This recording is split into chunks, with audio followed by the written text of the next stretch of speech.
तो हेलो दोस्तों, कैसे आप सभी लोग। आशा करता हूँ बढ़िया होंगे। मैं भी ठीक हूँ।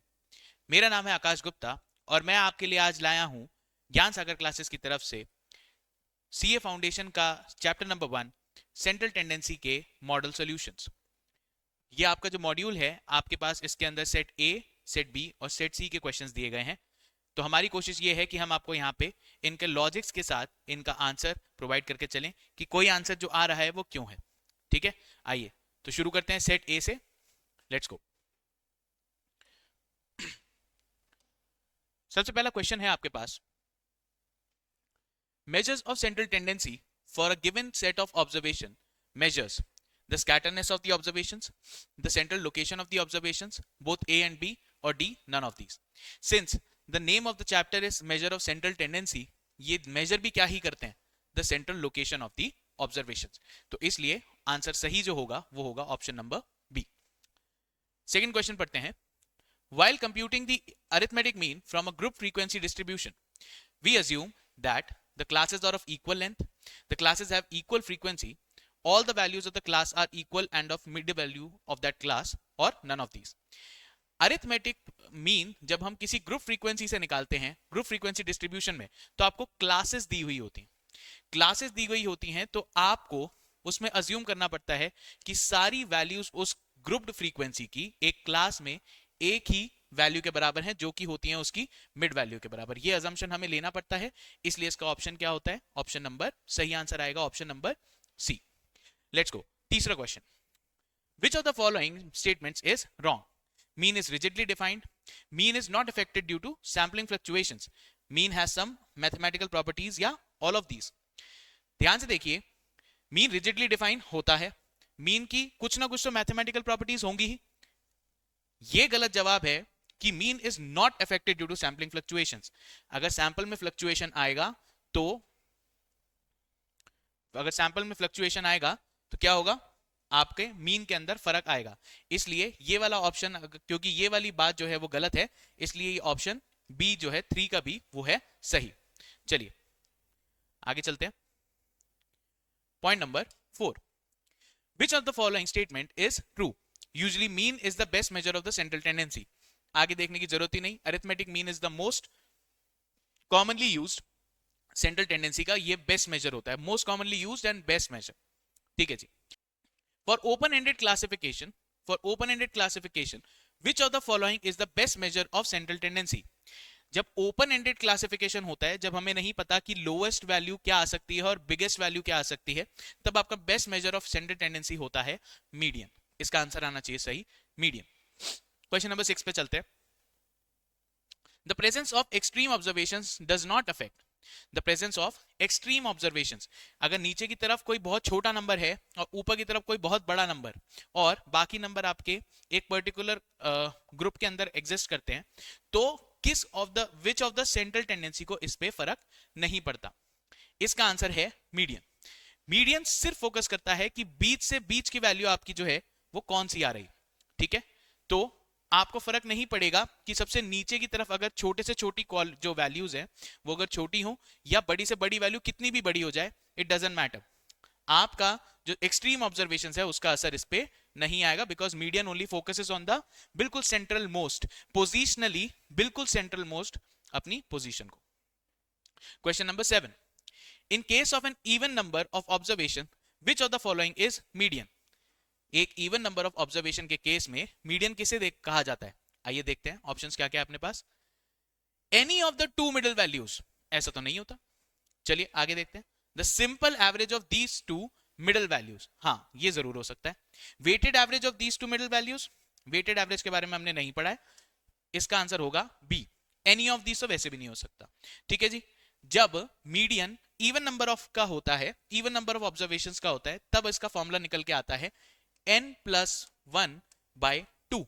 ऐसा करने के बाद आपके पास जो नंबर ऑफ ऑब्जर्वेशन आ रही हैं वो 2 ऑब्जर्वेशन आपके पास में आती, तो आपको क्या लेना पड़ता है, उनका एवरेज। ठीक है जी, ये आता है मीडियन आपका। Again the most commonly used major of central tendency, ये क्या होता है, अरिथमेटिक मीन। अरिथमेटिक मीन सबसे ज्यादा कॉमनली यूज और सबसे ज्यादा जो है best measure of central tendency होता है, इसलिए सबसे ज्यादा यूज भी किया जाता है।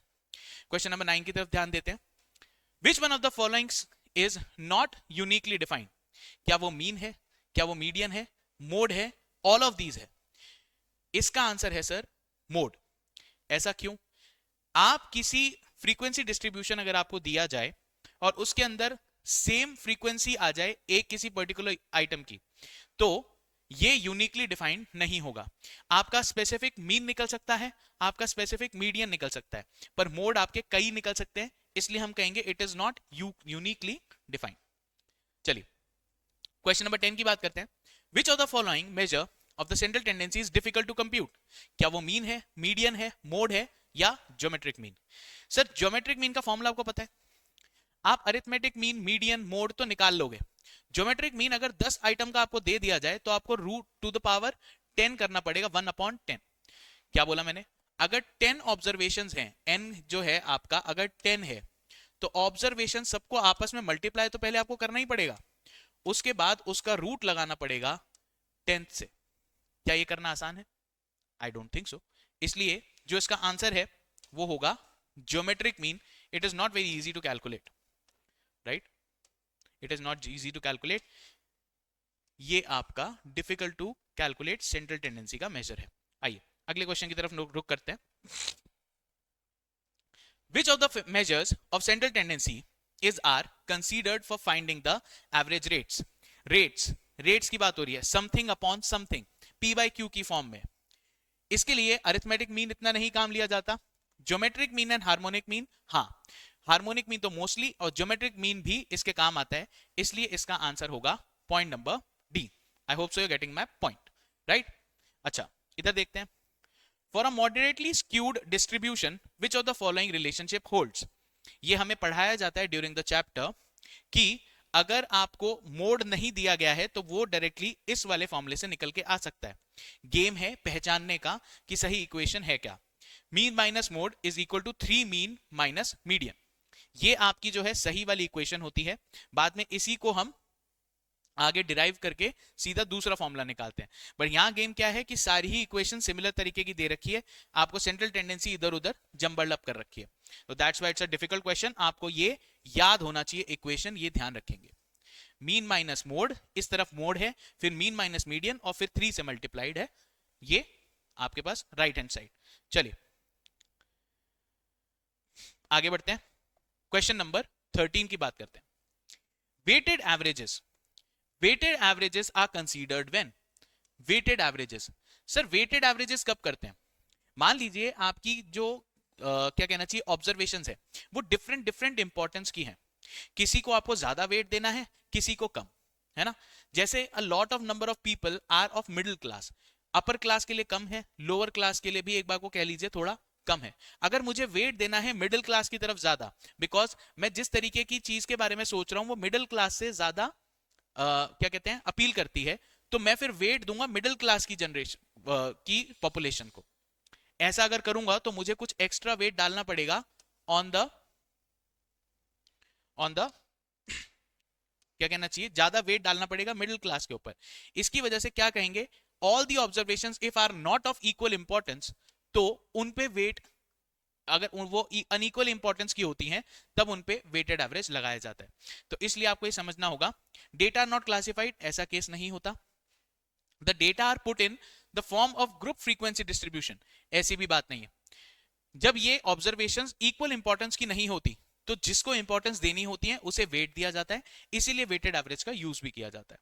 ठीक है, चलिए. विच ऑफ द फॉलोइंग रिजल्ट्स, ये अच्छा क्वेश्चन है, ध्यान से मार्क कर लीजिएगा इसको, ये लोगों को समझ में नहीं आता है, मैं आपको समझाता हूं. विच of the following results hold for a set of distinct positive observations. Keyword क्या है, डिस्टिंक्ट. ठीक है जी, हम ये वाला रिलेशन जानते हैं कि arithmetic mean is greater than equal to geometric mean is greater than equal to harmonic mean. ये तब होल्ड करता है, ये आपका जो है जेनेरिक स्टेटमेंट है, पर इसका कैवियट क्या है, इसके लिए स्पेशल कंडीशन क्या है, वो ये कि अगर डिस्टिंक्ट नंबर्स हैं, अगर डिस्टिंक्ट नंबर्स हैं तो वो इक्वल टू उसके अंदर नहीं लगेगा. Arithmetic mean is equal to geometric mean is equal to harmonic mean सिर्फ उस केस में होता है जब सारी ही ऑब्जर्वेशन आपकी एक ही नंबर हो.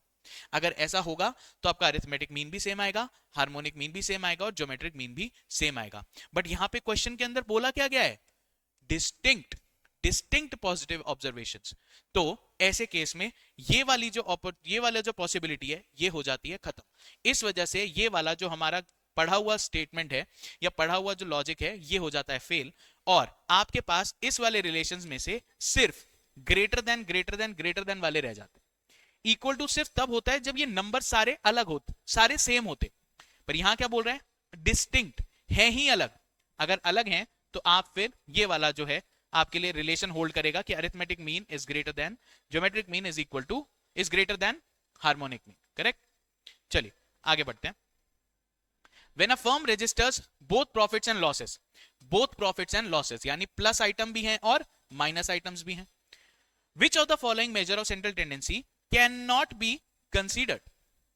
अगर आप प्रॉफिट्स भी बुक कर रहे हैं कुछ सालों में और नेगेटिव्स भी, लॉसेस भी आप बुक कर रहे हैं, तो कौन सा ऐसा अरिथमेटिक मेजर है, मेजर ऑफ सेंट्रल टेंडेंसी है जो आप मेजर नहीं कर सकते? इसका आंसर आएगा जी ज्योमेट्रिक मीन। ऐसा क्यों है सर?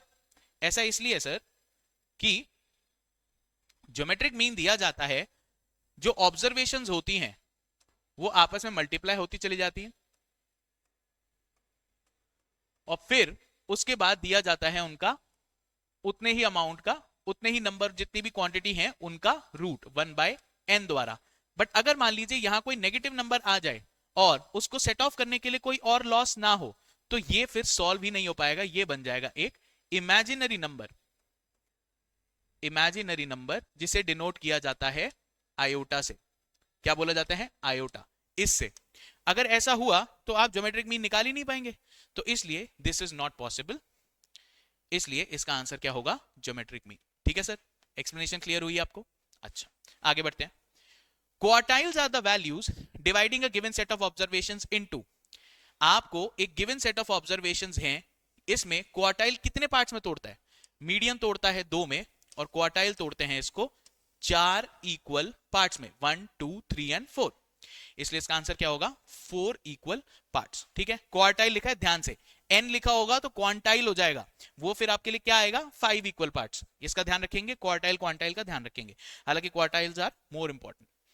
चलिए, quartiles can be determined graphically using, ये हम देखते हैं मॉड्यूल को पढ़ते हुए। इसका आंसर है ओगाइव।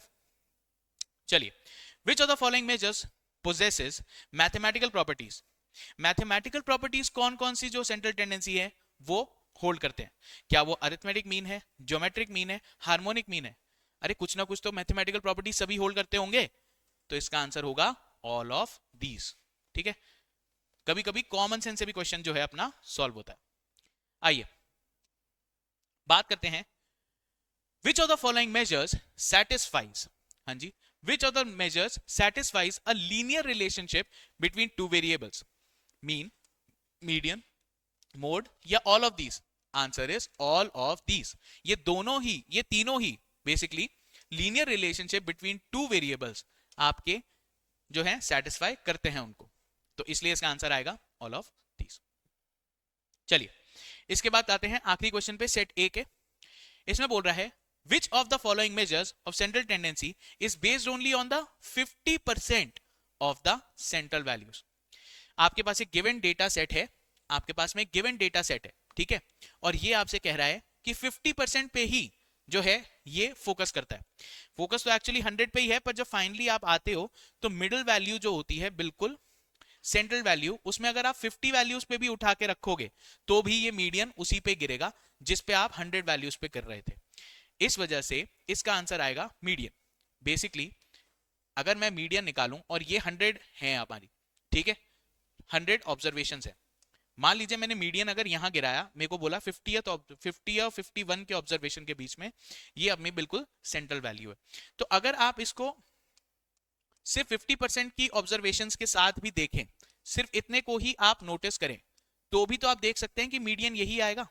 हाँ, डेटा जरूर आप एक असेंडिंग या डिसेंडिंग ऑर्डर में जरूर अरेंज करके रखेंगे, बट ये वाला डेटा अगर इग्नोर भी हो जाए, मीडियन के ऊपर कोई फर्क नहीं आ रहा है।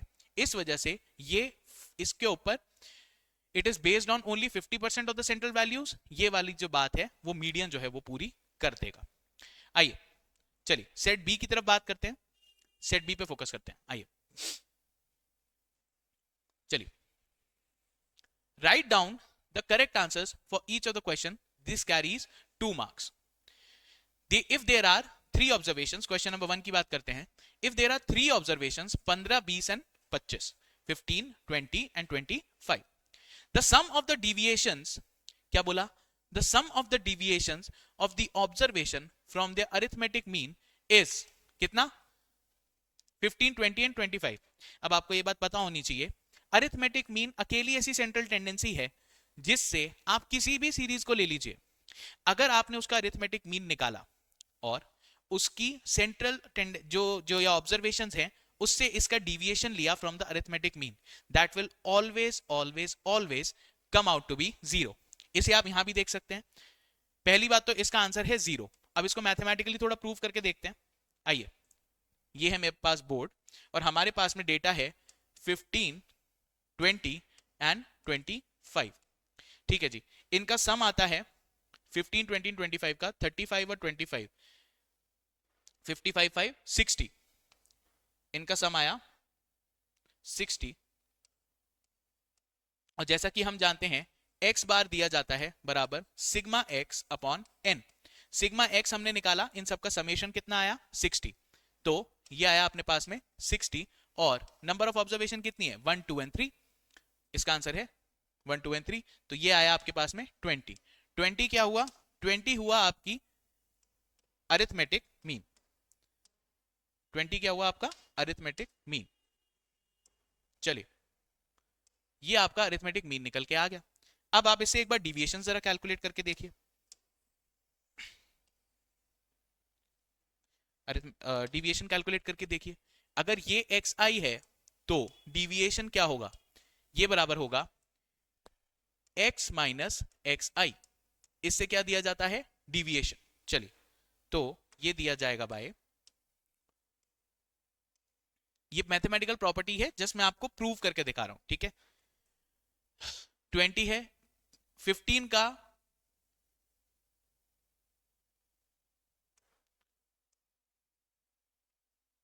इसका फॉर्मूला होता है x माइनस एक्स बार। ठीक है जी, x का मीन से डिविएशन, इसको बोलते हैं डिविएशन di। हमारा मीन निकला, x बार निकला 20, तो 15 में से 20 गए तो 15 में से 20 गए तो ये हुआ -5, 20 में से 20 गया वापस तो 0, 25 में से 20 गया तो +5।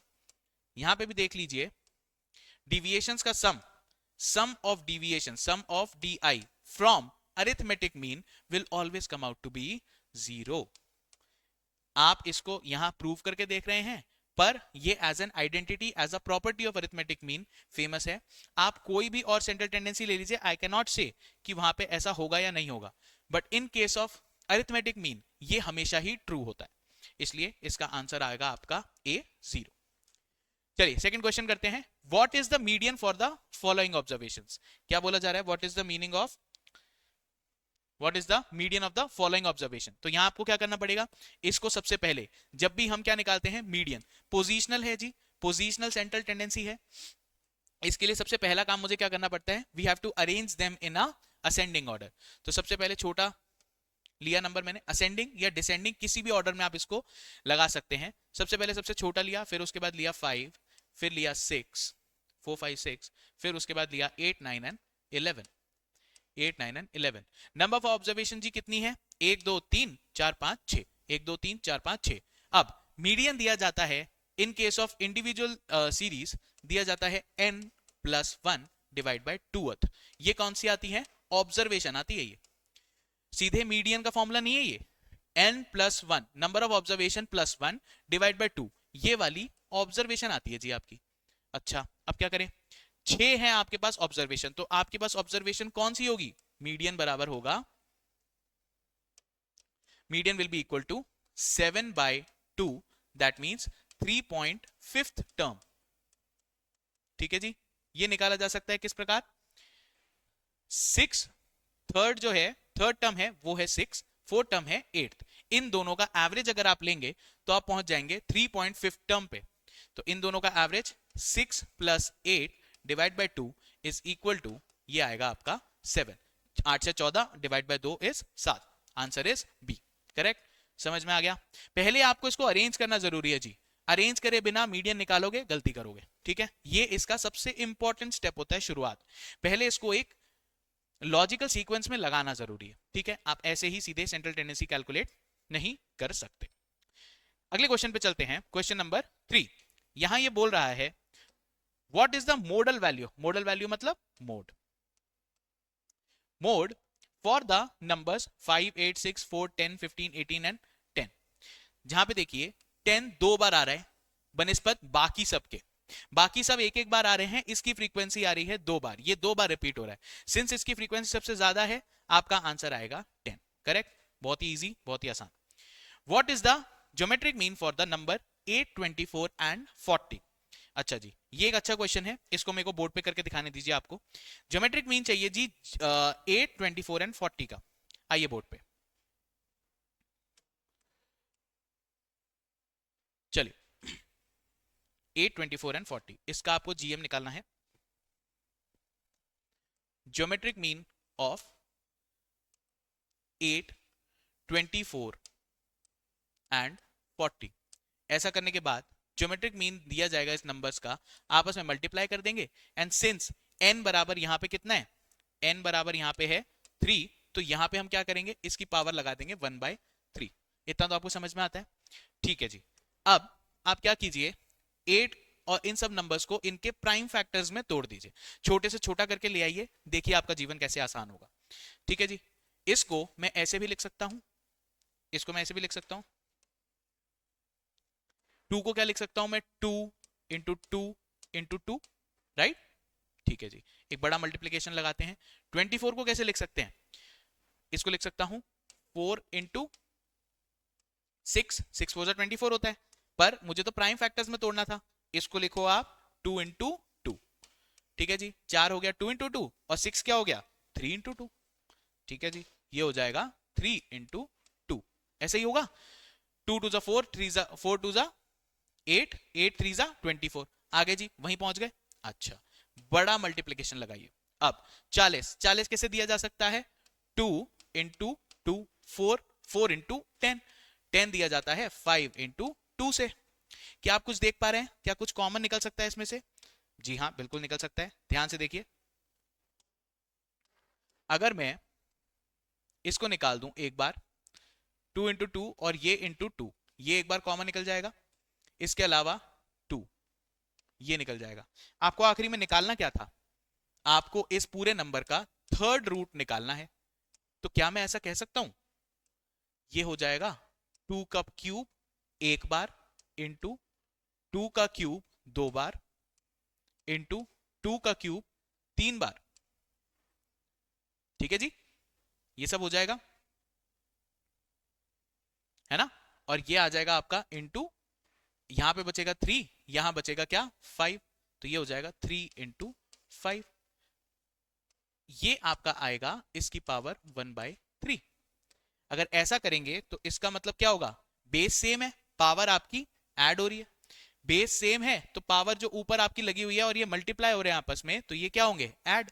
तो this can also be written as 2 to the power 3 plus 3 plus 3 और इंटू 3 इंटू 5, इसका क्या लेना है आपको, थर्ड रूट, ये आ जाएगा आपका geometric mean.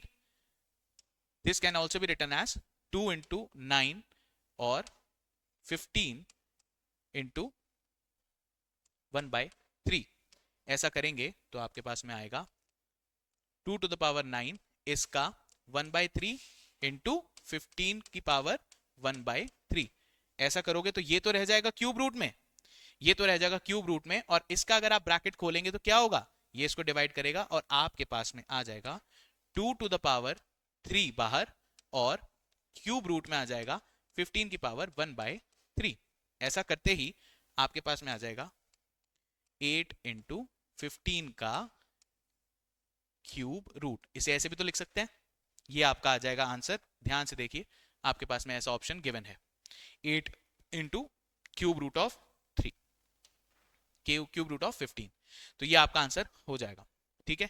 It's little bit complicated, आप सीधे ज्योमेट्रिक मीन को सीधे ही आप जो है ना, जो फॉर्मूले वाली ट्रिक है अपनी, वो लगाने की कोशिश नहीं करनी कि हम 12 बार रूट करेंगे, नीचे आएंगे, -1 करेंगे, फिर जो रिजल्टेंट होगा उसको इंटू 12 करेंगे, फिर उसके बाद उसमें ऑपरेशन करेंगे 1/3, फिर उसको वापस +1 करेंगे, फिर इंटू इक्वल टू करते हुए 12 बार बाहर वापस आएंगे। ऐसा नहीं करना।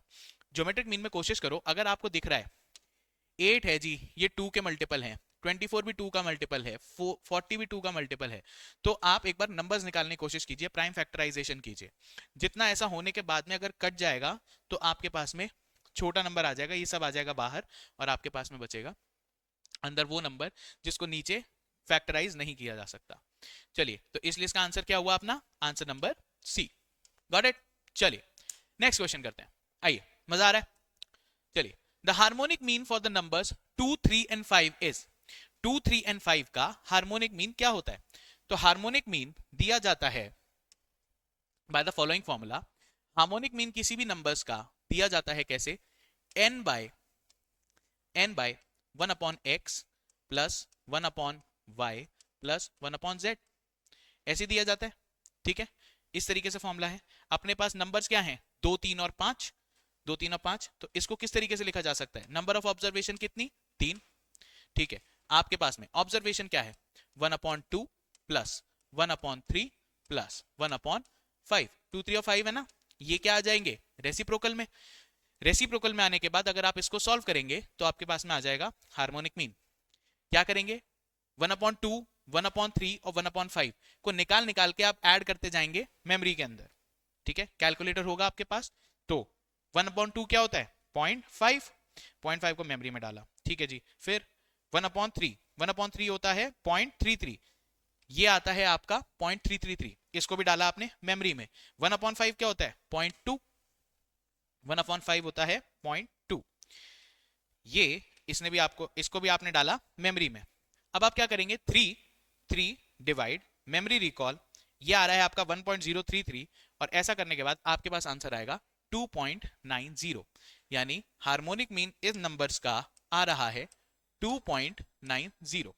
ठीक है जी, तो इस आंसर को मिला लेंगे, यहां पे आपके पास ये रहा, ये क्या है? 2.90। ऐसे करके ये आंसर सही हो जाएगा आपका।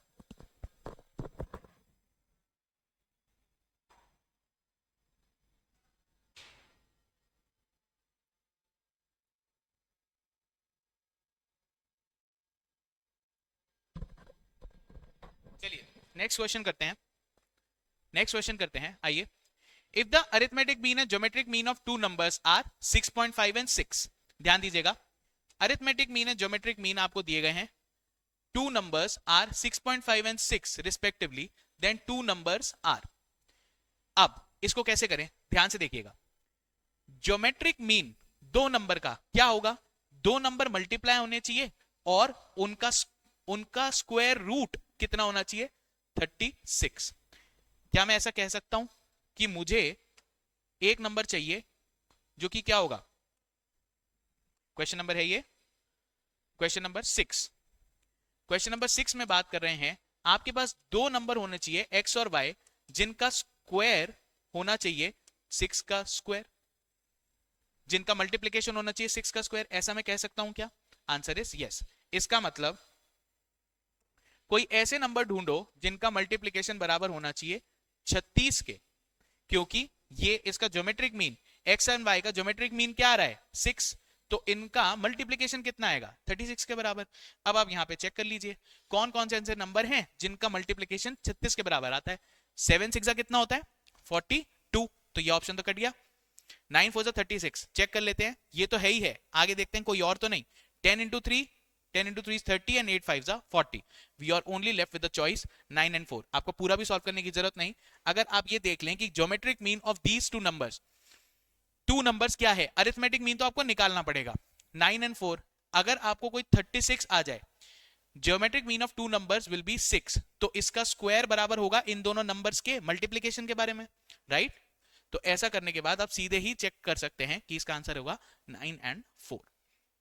आइए 7th, if the arithmetic mean and harmonic mean for two numbers are 5 and 3.2 respectively, then the GM will be। ये तो बहुत ही आसान क्वेश्चन है। आपको दिया जाता है formula GM is equal to AM into HM और इनका स्क्वायर रूट। ये आपको एक फॉर्मूला दिया जाता है, ठीक है। आप क्या लगाएंगे फॉर्मूला इसके अंदर, this will be equal to 5 into 3.2। क्या बोला, 5 इंटू 3.2। ऐसा करने के बाद इनका कर लीजिए क्या, स्क्वायर। ऐसा करेंगे तो 5 इंटू 3.2 आता है 16। 16 का स्क्वायर रूट करेंगे तो ये आपको बचपन से ही पता है, 16 का स्क्वायर रूट क्या होता है, 4। आंसर विल बी, ठीक है। कंफ्यूज करने के लिए आपको 16 भी दे रखा है। आप 5 इंटू 3.2 करके खुश हो जाएंगे, अच्छा ये तो स्क्वायर रूट आ गया, सीधे जी ज्योमेट्रिक मीन निकालिए। जी नहीं, उसका आपको स्क्वायर रूट भी करना होता है, इसलिए आंसर इसका आपका आएगा 4। चलिए, what is the value of the first quartile of the observation 15, 18, 10, 20, 23, 28, 12, 16। तो जी सबसे पहला तो आपका टास्क है, जब भी पोजीशनल आपके पास में सेंट्रल टेंडेंसी आती है तो आपको इसको सबसे पहले लगाना पड़ता है असेंडिंग या डिसेंडिंग ऑर्डर में। फर्स्ट ऑफ ऑल आपको वही सोच के चलना है। ध्यान से देखिए, यहां पे सबसे छोटा नंबर सबसे पहले कौन, 12। 12 के बाद सॉरी सबसे पहला छोटा नंबर है 10, फिर 12, फिर 10 हो गया, 12 हो गया, फिर क्या होगा 15, 16, ये दोनों भी उठ गए, फिर 18, फिर 20, फिर 23, 20, 23 और फाइनली 28। चलिए, नंबर ऑफ ऑब्जर्वेशन 1 2 3 4 5 6 7 8। यहां पे देख लेते हैं 1 2 3 4 5 6 7 8, 8 ऑब्जर्वेशन है जी आपके पास, ठीक है। अब क्वार्टाइल कैसे निकाला जाता है, क्वार्टाइल निकाला जाता है n प्लस 1। ये तो आपका करना ही पड़ेगा, अगर क्वार्टाइल निकाल रहे हैं तो डिवाइड करेंगे इसको फोर्थ से। सिंस ये फर्स्ट क्वार्टाइल है इसलिए आपको मल्टीप्लाई करना पड़ेगा इसको 1 से। अगर थर्ड क्वार्टाइल होता तो 3 से, सेकंड होता तो 2 से करते, ठीक है जी।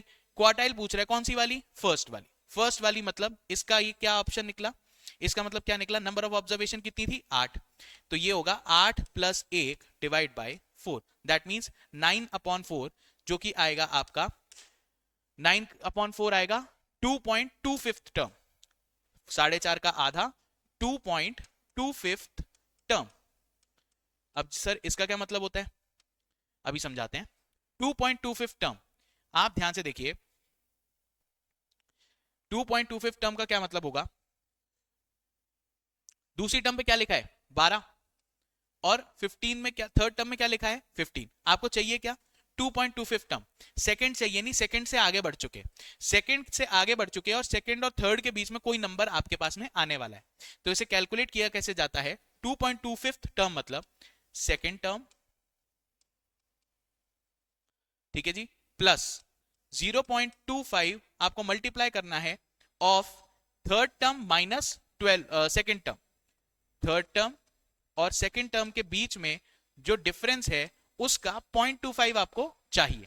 ऐसा आप करते हैं तो आपके पास में आएगा, सेकंड टर्म पे क्या लिखा है 12 प्लस 0.25 ऑफ 15 माइनस 12, 15 माइनस 12।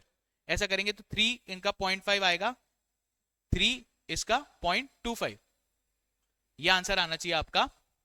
हाँ जी, तो ये होगा 3 का 0.25 इज 0.75, 0.75 और 12 plus 0.75, this is given as 12.75। Answer आपको गिवन है, आंसर इसका आ जाएगा सी। थोड़ा टाइम लगेगा कैलकुलेट करने में, अब ये तो इस तरीके का है ही, थोड़े डिटेल क्वेश्चंस हैं तो टाइम तो लगेगा, कोई बात नहीं। आइए जी, आंसर आया था आपका 12.75, इसे मार्क करके चलते हैं, आगे बढ़ते हैं। The third decile for the number 15, 10, 20, 25, 18, 11, 9 and 12 is again positional, तो इसको आपको अरेंज करना पड़ेगा। सबसे पहले सबसे छोटा नंबर 9, फिर उसके बाद में क्या आ रहा है 10, फिर आ रहा है 11, फिर आ रहा है 12, ठीक है जी, 12 हो गया, 11 हो गया, 10 हो गया। अब 9, 10, 11, 12 के बाद फिर आता है आपका 15, फिर इसके बाद मुझे दिख रहा है 18, 15 और इसके बाद 20 और 25, 20 और 25, ये आपके नंबर्स हैं 1 2 3 4 5 6 7 8, ऐसे करके आपके पास में नंबर हैं 8। पोजीशंस आपके पास आएगी, थर्ड डेसाइल की बात हो रही है, ये दिया जाएगा आपको n प्लस 1 डिवाइड किया जा रहा है 10 से। डेसाइल चाहिए आपको, 10वां डिसाइल चाहिए 10 में आपको डिवाइड करना होगा, और अगर थर्ड चाहिए तो इसका इंटू 3, ये वाला आपको नंबर ऑब्जर्वेशन चाहिए। नंबर ऑफ ऑब्जर्वेशन कितनी थी? 4 और 4 8, इसका मतलब ये आया 8 plus 1 9 divide by 10 into 3, that will be equal to 9 upon 10 into 3, 27 upon 10, 9 3 जा 27, 27 अपॉन 10 इज 2.7 टर्म, 2.7 टर्म। अब ये 2.7 टर्म कैसे निकालें? अगेन सेम चीज हमने करी थी पहले भी। सेकेंड टर्म इसे दिया जाएगा, सेकेंड टर्म तो पूरी पूरी, second term plus third term minus second term, third term minus second term के बीच में जो फासला है इसको आपको मल्टीप्लाई करना होगा किससे? 0.7 से। तो ध्यान से देखेंगे, पहली टर्म है 9, दूसरी है कौन सी? 10, तो 10 तो आएगा ही, 10 आ गया। सेकेंड टर्म क्या है? 10। अब क्या चाहिए? थर्ड टर्म और सेकेंड टर्म के बीच का जो डिफरेंस है 11 माइनस 10 इज 11 माइनस 10 इज 1, इसका आपको चाहिए 0.7, तो सीधे ही आपके पास में क्या आ जाएगा? ये 10.70, ये आंसर आएगा। क्या ये आपके पास ऑप्शन है? बिल्कुल है, बेधड़क होके इसको टिक लगा दीजिए। ठीक है जी, ओके सर, आगे बढ़ते हैं। Question number 10, if there are two groups containing 30 and 20 observations, ये किसका क्वेश्चन है? कंबाइंड मीन का जी। 30 एंड 20 ऑब्जर्वेशंस हैं आपके पास, having 50 and 60 as their arithmetic mean, तो हमें क्या करना पड़ेगा? Then the combined arithmetic mean is, combined arithmetic mean का फॉर्मूला क्या होता है? कंबाइंड अरिथमेटिक मीन का फॉर्मूला होता है x1, इसका फॉर्मूला होता है x1 n1 plus x2 n2 upon n1 plus n2, ये आपका कंबाइंड मीन का फॉर्मूला होता है x12 का। तो आपको यहां पे वैल्यूज दी गई हैं, वैल्यूज आप पुट इन कर दीजिए तो आपके पास में सोल्यूशन आ जाएगा। ठीक है जी, देखिए क्या दिया हुआ है, 30 ऑब्जर्वेशन दी गई हैं जिसका मीन है क्या? 50, तो 30 आपके पास में ऑब्जर्वेशन है जिनका मीन क्या है? 50, ये मल्टीप्लाई हो जाएंगे, प्लस दूसरा दिया गया है 20 ऑब्जर्वेशन है जिसका मीन है 60, 60 इंटू 20, 60 इंटू क्या? 20, इसको आप डिवाइड करेंगे, नंबर ऑफ ऑब्जर्वेशन आपको दी गई थी 30 एंड 20, दैट मींस 30 प्लस 20। ऐसा आप अगर करेंगे तो आपके पास में क्या आएगा? ये आएगा 5 तिया 15, 2 0 प्लस 6 2 जा 12, 2 0 डिवाइड बाय 50, ये करने के बाद आपके पास कंबाइंड मीन आएगा 2700 डिवाइड बाय 50, 2700 डिवाइड बाय 50, तो ये आ रहा है आपके पास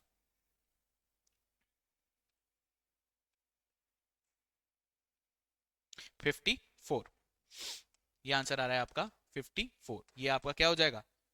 कंबाइंड मीन। चलिए देख लेते हैं, क्या यही आंसर है आपके पास? जी, 54 ऑप्शन अवेलेबल है आपके पास, तो यही आपका आंसर हो जाएगा, correct.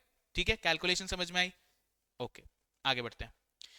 11th question, the average salary of a group of unskilled number of workers, group of unskilled workers is 10,000, तो एवरेज सैलरी अनस्किल्ड वर्कर्स की एवरेज सैलरी कितनी? 10,000, and that a group of skilled workers is 15,000, unskilled वालों की 10, 15 skilled वालों की 15,000। Combined salary, ये क्या हुआ? ये हुआ कंबाइंड मीन। कंबाइंड मीन जो सैलरी आ रही है वो आ रही है इनकी 12,000। Then what is the percentage of skilled workers, ये हमें पता करना है कि स्किल्ड वर्कर्स इन टोटल इसमें से कितने हैं। यहां पे भी हमें कंबाइंड मीन का ही फॉर्मूला जो है वो यूज करने में आएगा। आपको सबसे पहले यहां कुछ अज्यूम करना होगा, ठीक है। चलिए, तो क्वेश्चन आपके पास में क्या है? क्वेश्चन नंबर है 11th में आप क्या करेंगे? 11th वाले क्वेश्चन में ऐसा करते हैं, स्किल्ड वर्कर्स का आपको परसेंटेज जानना है। स्किल्ड वर्कर्स हैं और अनस्किल्ड वर्कर्स हैं आपके पास। अज्यूम करते हैं ये x परसेंटेज हैं, तो ये क्या होंगे? टोटल तो आपके पास इतना ही ऑब्जर्वेशन है, तो ये 100 माइनस x परसेंटेज हो गए। परसेंट मान लेते हैं x% ये है, तो 100 माइनस x वाली परसेंटेज कितनी होगी? ये आपकी होगी अनस्किल्ड वर्कर्स की। इनकी मीन सैलरी कितनी दी गई है आपको?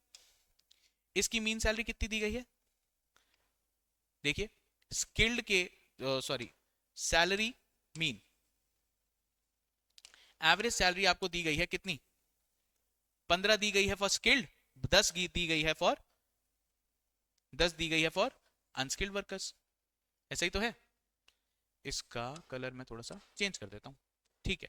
ये दी गई है आपको ₹15,000, ये दी गई है 12,000। अब इसको सॉल्व कीजिए, आपको कंबाइंड मीन दिया गया है ना। अगर 100 में से x स्किल्ड वर्कर्स हैं तो 100 माइनस x जो है वो आपके क्या हैं, अनस्किल्ड वर्कर्स। और आपको कंबाइंड सैलरी दी गई है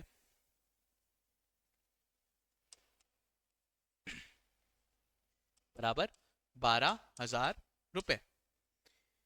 तो कंबाइंड मीन का फॉर्मूला क्या होता है जी, x बार 1 2 है ना, सीरीज 1 और series 2 is equal to x bar 1 into n1 plus x bar 2 into n2 upon n1 plus n2, ऐसा ही तो होता है, ठीक है जी।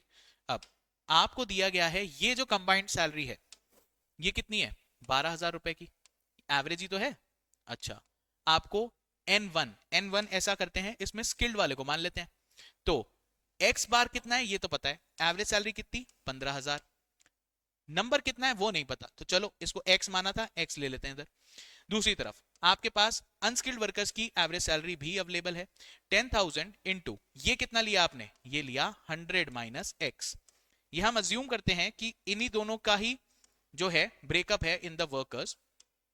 ऐसा करने के बाद आपके पास में ये सिचुएशन है और टोटल नंबर ऑफ ऑब्जर्वेशन है कितनी, x plus 100 minus x।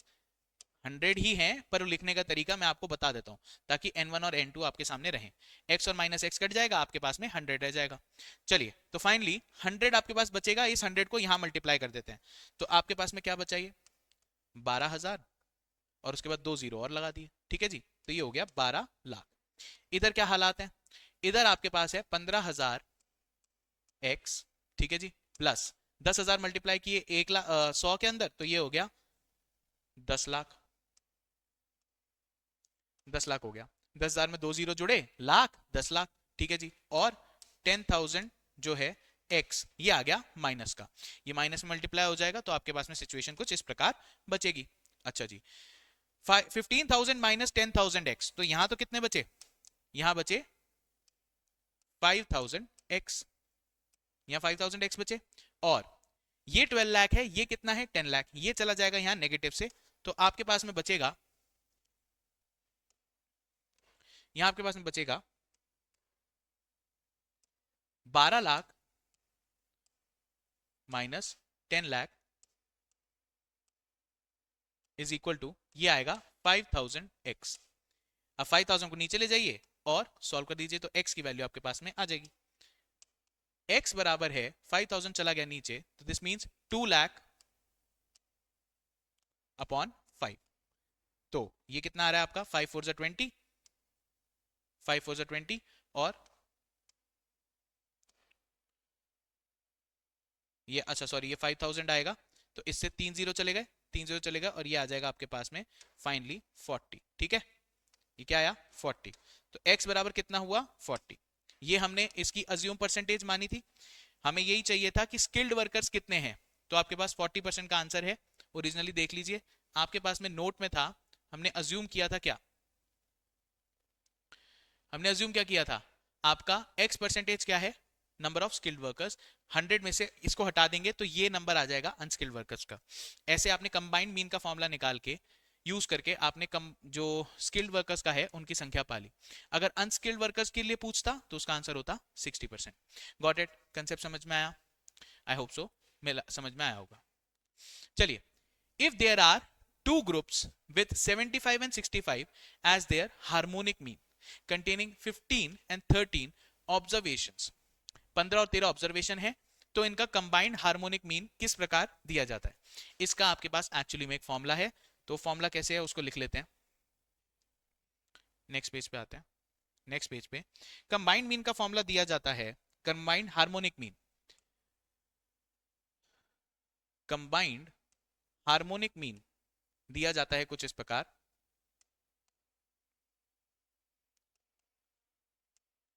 n1 plus n2 divide by n1 upon harmonic mean 1 and plus n2 upon h2। इस प्रकार इसे दिया जाता है। इसे आप सॉल्व करिए, नंबर्स जो आपको दिए गए हैं वो यहां पे डाल देते हैं अपन। ठीक है, ये आया टू ग्रुप्स विद 75 एंड 65। तो ये तो हो गए आपके क्या, ये तो है n, ये तो क्या है n, और ये क्या है हार्मोनिक मीन्स 15 एंड 13।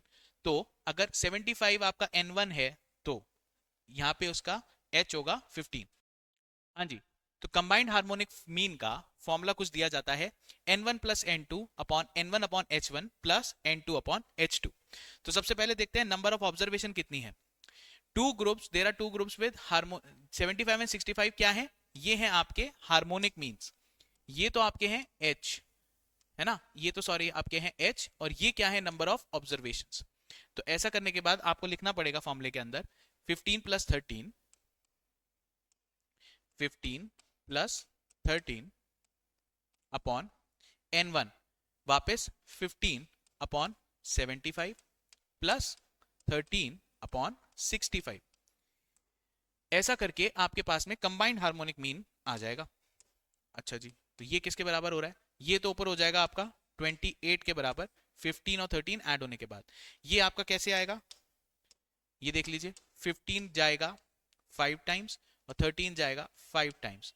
तो आपके पास में बेसिकली बचा 28 अपॉन 1/5 प्लस 1/5। ठीक है, ऐसा होगा तो आपके पास क्या बचेगा, ये आएगा 28 अपॉन 2/5। 5 ऊपर मल्टीप्लाई हो जाएगा, 2 रह जाएगा नीचे।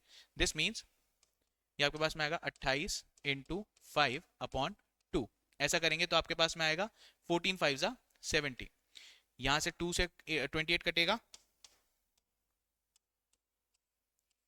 ये आएगा 14, 14 5 जा कितना होता है 70। तो आपका आंसर आएगा 70। ठीक है जी, ये आपका आंसर आ जाना चाहिए। चेक कर लीजिए इसको, ऑप्शन आपके पास अवेलेबल है, 70 का ऑप्शन अवेलेबल है आपके पास। ठीक है, तो ये आपका आंसर हो जाएगा। आइए अब थोड़ा सा आपको अरिथमेटिक प्रोग्रेशन की तरफ ले चलते हैं। एपीजीपी वाला चैप्टर किया हुआ है आपने, यहां पे काम आएगा। आइए, what is the harmonic mean, क्या बोला जा रहा है, what is the harmonic mean of 1, 1/2, 1/3, ऐसा करते करते 1/n का क्या मीन आएगा, करके देखते हैं। नेक्स्ट पेज, चलिए पूछा जा रहा है आपसे what is the harmonic mean. तो सबसे पहले तो ऊपर क्या लेते हो, नंबर ऑफ ऑब्जर्वेशन। ये ऑब्जर्वेशन कब तक चलने वाली है, n तक। तो नंबर ऑफ ऑब्जर्वेशन कितनी हुई, n। सबसे पहले ऊपर तो आपके पास में क्या आ जाएगा, हार्मोनिक मीन किस प्रकार दिया जाएगा, harmonic mean will be equal to, ऊपर तो आएगा n। अब बात आती है नीचे क्या आने वाला, नीचे क्या आएगा, ध्यान से देखिए।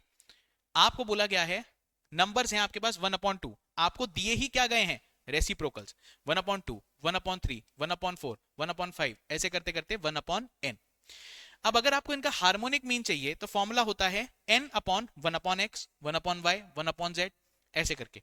जब ये दिए ही आपको क्या है रेसिप्रोकल्स, तो आपको क्या करना पड़ेगा, इनको भी उलटना पड़ेगा। इनको उल्टोगे तो आपके पास बेसिकली आएगा n/1/2 का, सॉरी n/1/1 का, 1/1 का क्या रेसिप्रोकल, तो ये आ जाएगा 1। फिर 1/2 का रेसिप्रोकल क्या, 2। 1/3 का रेसिप्रोकल क्या, 3। और ऐसे करते करते आप बढ़ते जाएंगे कहां तक, n तक। अब आप अपने अरिथमेटिक मीन के अंदर जो आपने, अरिथमेटिक प्रोग्रेशन के अंदर जो आपने ज्ञान लिया था, उसके ज्ञान को यहां पे अप्लाई करने की कोशिश कीजिए। अगर आपके पास में कोई ऐसी अरिथमेटिक प्रोग्रेशन है जिसमें एक एक का डिफरेंस है और इन सबको ऐड करने के लिए बोला जाए, तो क्या हम इसको ऐसे नहीं कहते, इसका तो सम बराबर किसके होता है, n इंटू n+1/2। तो अगर n टर्म्स का सम मुझे चाहिए नीचे, तो क्या मैं इस टर्म को जो समेशन देती है इनका, इसको इसी के नीचे ना रख दूं। तो आपके पास किस तरीके से इक्वेशन बनेगी, ये आ जाएगा डिनोमिनेटर में जो इसके सम को सिग्निफाई करता है, एंड ये आ जाएगा n अपॉन n+1/2। ठीक है जी, ये इस प्रकार आ जाएगा आपके पास। और अब इसे आप सॉल्व कर दीजिए। n अपॉन n+1 है और ये आ गया है डिवीजन में 2, तो ये डिवीजन का 2 तो चला जाएगा ऊपर, तो ये आ जाएगा आपके पास 2n, क्या आएगा 2n divide by n into n+1। ठीक है, इस तरीके से ये सॉल्व होगा। अब n आपके पास सामने यहां पे सीधे आप इसको हटा सकते हैं, ये कट जाएगा और आपके पास में फाइनली बचेगा, ऊपर बच रहा है 2 और नीचे बच रहा है n+1। ऐसा ऑप्शन आपके पास अवेलेबल है, वहां जाके चेक कीजिए, ये आपका आंसर आ जाएगा 2 अपॉन n+1। यहाँ पे हमारा अरिथमेटिक जो प्रोग्रेशन है उसका भी ज्ञान जो है वो लगाए। देखिए आपको ये भी दे रखा है, इससे आप कंफ्यूज हो जाए। चलिए कोई दिक्कत नहीं, आगे बढ़ते हैं, क्वेश्चन नंबर 14 की तरफ नजर डालते हैं। An aeroplane flies from A to B at the rate, ध्यान दीजिएगा डिस्टेंस और डायरेक्शन क्या है। ए से बी गया at the rate of 500 kilometre per hour, speed भी एक तरीके की रेट ही होती है, इसलिए at the rate 500 kilometre per hour, and comes back from B to A at a speed of 700 kilometre per hour. अब ध्यान से सोचना, ए से बी के बीच में जो डिस्टेंस है वो क्या बी से ए के बीच में चेंज हो जाएगा? नहीं, सेम डिस्टेंस उसने पहले जाते वक्त 500 किलोमीटर पर आवर की स्पीड पे पकड़ा और आते वक्त 700 किलोमीटर पर आवर की स्पीड पे इसको कवर किया। आपको निकालनी है एवरेज स्पीड, एवरेज स्पीड निकालनी है जी आपको।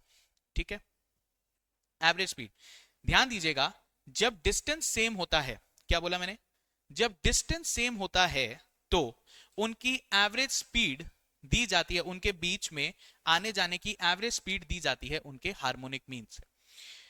इस केस में जब डिस्टेंस सेम है, डिस्टेंस सेम है, डिस्टेंस क्या है सेम, ऐसे केस में आपकी एवरेज स्पीड दी जाती है बाय देयर हार्मोनिक मीन, ये आपको याद रखना होगा। Average speed of going and coming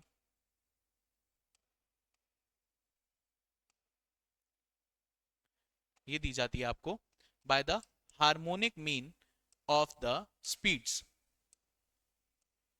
ठीक है जी, आप इसको डिस्टेंस से निकालते रहेंगे तो डेरिवेशन लंबी चौड़ी होगी, उसका लब्बे लुबाब, उसका जो क्रक्स है वो यही है कि आप हार्मोनिक मीन निकाल लें। हार्मोनिक मीन कैसे निकालेंगे जी, दो आपके पास नंबर और दो उसका, दो आपके पास नंबर और दो आपके पास स्पीड्स हैं, ये दिया जाएगा n upon 1/x plus 1/y। अगर दो अलग अलग ऑब्जर्वेशंस हैं और उनका जो n है तो ये n कितना आएगा, इसी तरीके से हार्मोनिक मीन निकलता है।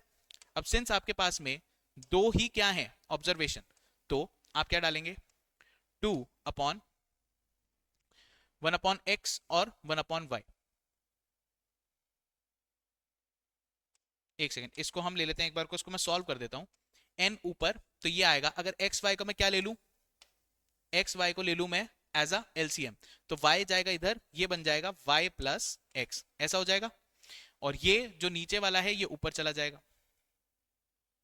ठीक है, तो ये आ जाएगा आपके पास n इंटू एक्स वाई। अच्छा, यहां पे आपके पास में n तो हमेशा से कितना है, n into x y upon x plus y, और यहां ध्यान से देखेंगे तो n तो आपके पास शुरुआत से ही कितना था, दो, क्योंकि ऑब्जर्वेशन भी कितनी है, दो, तो यहां पे आप इसको बदलते जाइए और यहां पे आप लिखेंगे इसको 2, दो ही ऑब्जर्वेशन थी, दो ही आपको करने हैं, तो फाइनली आपके पास में कुछ इस तरीके से इसका हार्मोनिक मीन आ जाएगा। हार्मोनिक मीन ऑफ स्पीड्स आप सीधे इस प्रकार दे सकते हैं। ठीक है, ये आपका शॉर्ट में फॉर्मूला आ जाता है, थोड़ा सा डेरिवेशन करनी पड़ी मुझे, पर अभी 500 700 करता अभी डिवाइड में तो दिक्कत होती। यहां पे वैल्यू डालना शुरू करेंगे तो ये दिया जाएगा 2 इंटू स्पीड्स थी 500 जाते हुए, आते हुए कितनी थी 700, राइट। चलिए इसको डिवाइड लगाएंगे, डिवाइड लगाएंगे 500, डिवाइड लगाइए 500 प्लस 700 से, है ना जी, ऐसा हो जाएगा। तो आपके पास में आएंगी क्या वैल्यूज, 2 इंटू 500, इसको ऐसे ही रखिए, 700 और डिवाइड हो जाएगा ये किससे, 1200 से। 20 से 20 चले जाएंगे, 20 से 20 चले जाएंगे, 2 से चला जाएगा ये 6 टाइम्स। अब आपको निकालना है 500 इंटू 7, 3500 डिवाइड बाई 6। इसका आंसर क्या आएगा आपके पास, ध्यान से देखिए, मैं एक बार कैलकुलेटर पर निकाल लेता हूं। ये आएगा आपके पास 500 इंटू 7 डिवाइड बाई 6, 3500/6, ये आ रहा है आपका 583.33 किलोमीटर पर आवर। यही तो हम निकालना चाह रहे थे। एवरेज स्पीड क्या है, तो एवरेज स्पीड आपकी इस प्रकार आ जाएगी।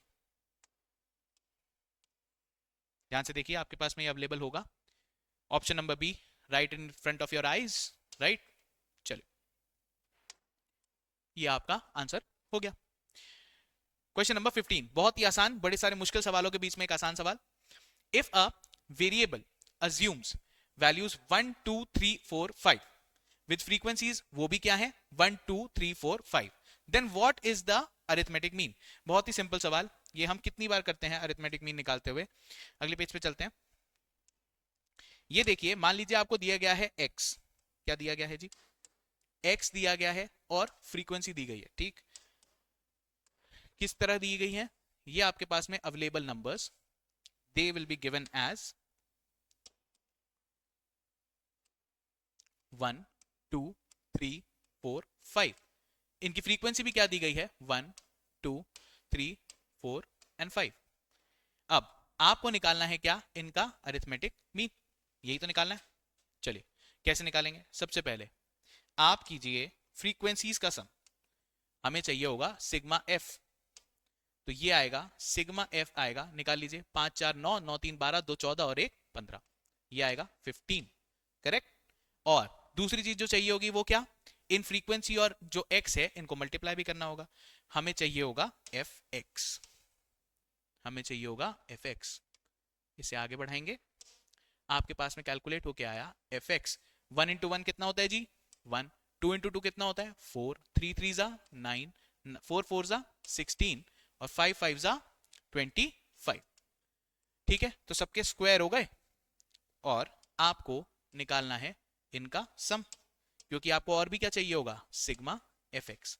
ये मैं ऐसा क्यों कर रहा हूं, आपको पता होना चाहिए, अरिथमेटिक मीन या x बार दिया जाता है by the formula sigma fx upon sigma f, ये अपना फॉर्मूला होता है। तो सिग्मा f फ्रीक्वेंसी हमने ऐड कर ली, सिग्मा fx इनके जो स्क्वायर्स हैं इनका सम आप निकालेंगे, फ्रीक्वेंसी इनटू x जो है, स्क्वायर नहीं है एग्जैक्टली पर ये नंबर्स बिकॉज सेम है तो ये सारे स्क्वायर्स ही जुड़ के आए। तो आपके पास में आएगा 1 और 4 5, 5 और 5 ये हो गया 30, 30 में आप जोड़ेंगे 16 और 9 25, तो ये आ जाएगा आपके पास 55, ठीक है जी 55। ये मैं चेक कर लेता हूं, 25 प्लस 16 प्लस 9 प्लस 4 प्लस 1, जी हाँ 55 आ रहा है ये। ऐसा करेंगे तो 55 अपॉन 15, ये आपका आ जाएगा क्या, arithmetic mean, that will B 55 upon 15, ठीक है। और ये दिया जा रहा है 55 divide by 15 is equal to 3.67, 3.67, ये कुछ इस प्रकार आएगा, आप देखेंगे यहाँ पे। तो आपके पास में अब यहाँ पे ऑप्शन अवेलेबल नहीं है, एक बार 11/3 को निकाल के देखना, ऑप्शन आंसर क्या है 3.67, 11 डिवाइड बाय 3 करेंगे तो आपके पास में आएगा 3.67, तो this is the correct answer, ये आपका सही आंसर हो गया। अच्छा, अब कुछ आसान सवाल बच रहे हैं, इनकी तरफ ध्यान देते हैं। आइए, 16 17 18 19 and 20, two variables x and y are given by the, इनके बीच में ये रिलेशन है जी, y is equal to 2x minus 3, ये दो वेरिएबल्स के बीच में ये इक्वेशन से आपका रिलेशन दिया जाता है। Median of x is given as 20, what is the median for y, एक का मीडियन दिया गया है, दूसरे का मीडियन क्या है आपसे पूछा जा रहा है। तो आपको कुछ नहीं करना, जैसे ये इक्वेशन लिखी है, जैसे ये इक्वेशन लिखी है, आपको सेंट्रल टेंडेंसी उस सीरीज की वैसे ही लिख लेनी है और इसी इक्वेशन को कॉपी कर लेना। फिर जैसे जैसे वो इक्वेशन सॉल्व होती जाए वैसे वैसे इसको करते जाओ, सामने वाले की वैल्यू निकल आएगी। लेट मी एक्सप्लेन मैं क्या कहना चाह रहा हूं। आइए सबसे पहले अपने मोड पे आते हैं, नेक्स्ट पेज। क्वेश्चन नंबर बात हो रही है 16 की, है ना जी। चलिए आइए 16th क्वेश्चन की बात हो रही है। आपको इक्वेशन क्या दी गई है, y is equal to 2x minus 3, ऐसा ही तो बोला गया कुछ, चेक कर लेते हैं। y is equal to 2x minus 3, okay sir. अब कोई भी सेंट्रल टेंडेंसी आपको दी जाए उसको इसी प्रकार लिख लेना है, जो उसका वेरिएबल फॉलो कर रहा है रिलेशन, वही उसकी सेंट्रल टेंडेंसी भी फॉलो करेगी। आखिरी में मुद्दा ये है। तो यहां पे आपका क्या आ रहा है, y मीडियन, और यहां पे भी क्या आएगा 2x का मीडियन, ऐसे समझ लीजिए। ये एक अपने आप में क्या है, इसको वाइट से लिख देता हूं, y का median is equal to 2x, x का मीडियन माइनस 3।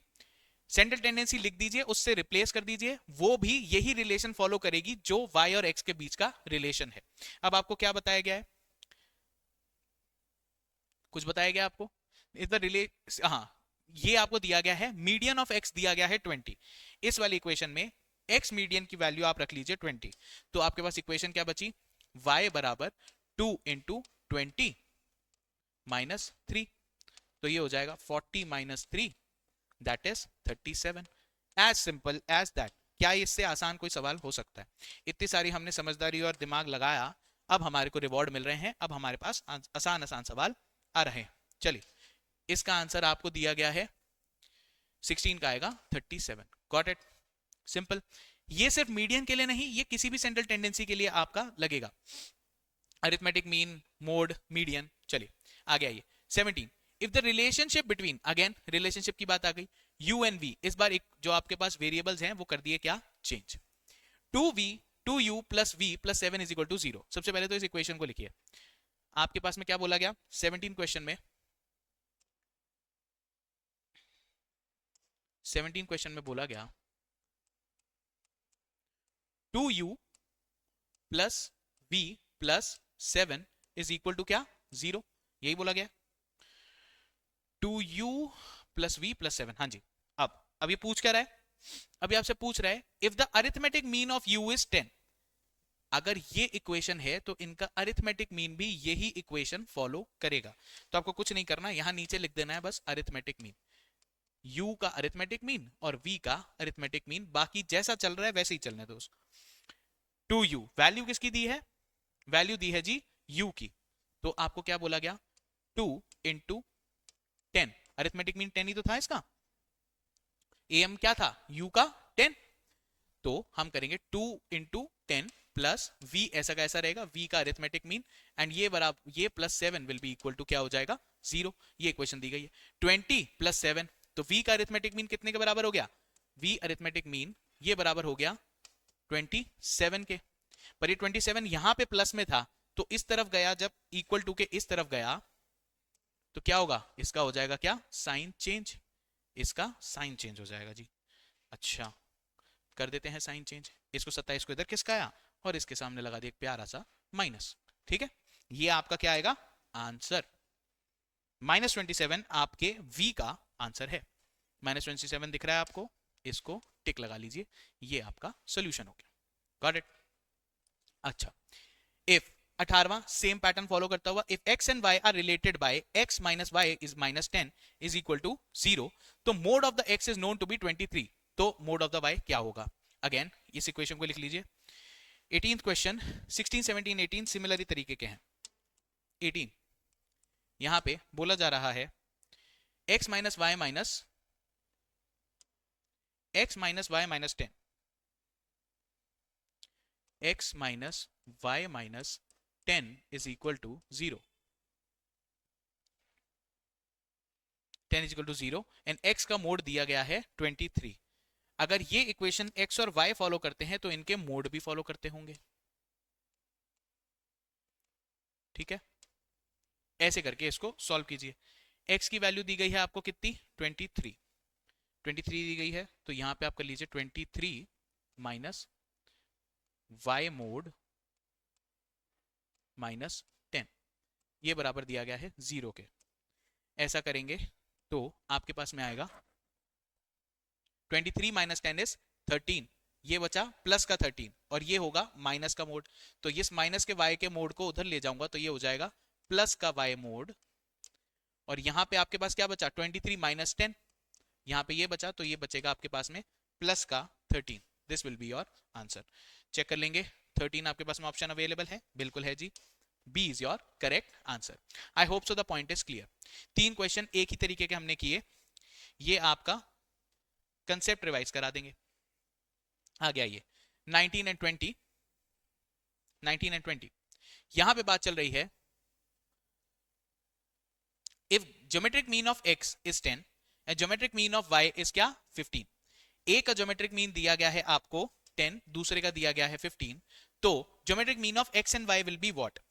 ऐसा तब होता है जब आप इसको मल्टीप्लाई कर देते हैं, gm ऑफ x को gm ऑफ y से आप मल्टीप्लाई कर दीजिए, 10 को मल्टीप्लाई कर दीजिए किससे, 10 को मल्टीप्लाई कर दीजिए 15 से और आपके पास में आंसर आ जाएगा 150।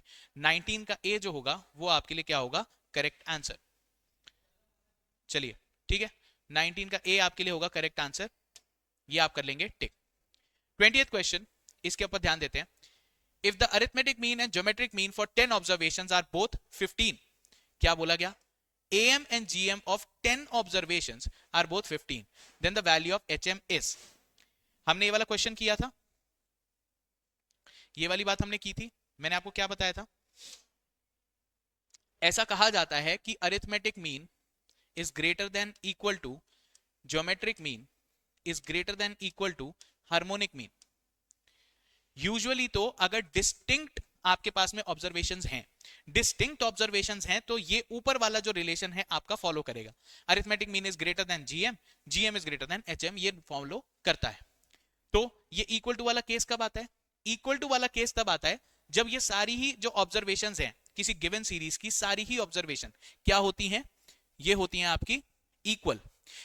अगर ऐसा है, मान लीजिए 15 नंबर है, 15 ही 15 है, तो उसका अरिथमेटिक मीन भी 15 आएगा, ज्योमेट्रिक मीन भी 15 आएगा, हार्मोनिक मीन भी 15 आएगा। अब अगर ऐसा है तो आपके पास में दूसरी ऑब्जर्वेशन लगती है क्या, जब आपके am बराबर होते हैं gm और बराबर होता है hm। इसके अंदर आपको क्या बोला गया है कि am and gm for 10 observation जो कि इक्वल होंगी, ये बोथ कितने हैं 15, am भी 15 है, gm भी 15 है और ये आ रहा है 15। ये ओनली तभी पॉसिबल है, ये तभी पॉसिबल है जब आपकी ये दोनों ही ऑब्जर्वेशन am और gm सेंट्रल टेंडेंसी तब आ रही हो जब सारी ही ऑब्जर्वेशन आपकी 15 के बराबर हो। ऐसा होगा तो इस केस के अंदर आपका हार्मोनिक मीन भी 15 ही निकल के आएगा, तो इसलिए इसका आंसर आएगा 20 का सी। तो आज बच्चों हम लोगों ने करा सेट ए और सेट बी के सारे ही क्वेश्चंस, इसमें लॉजिक और जो सभी कंसेप्ट्स इन्वॉल्व थे वो सब हमने देखे और इनको कंप्लीट किया।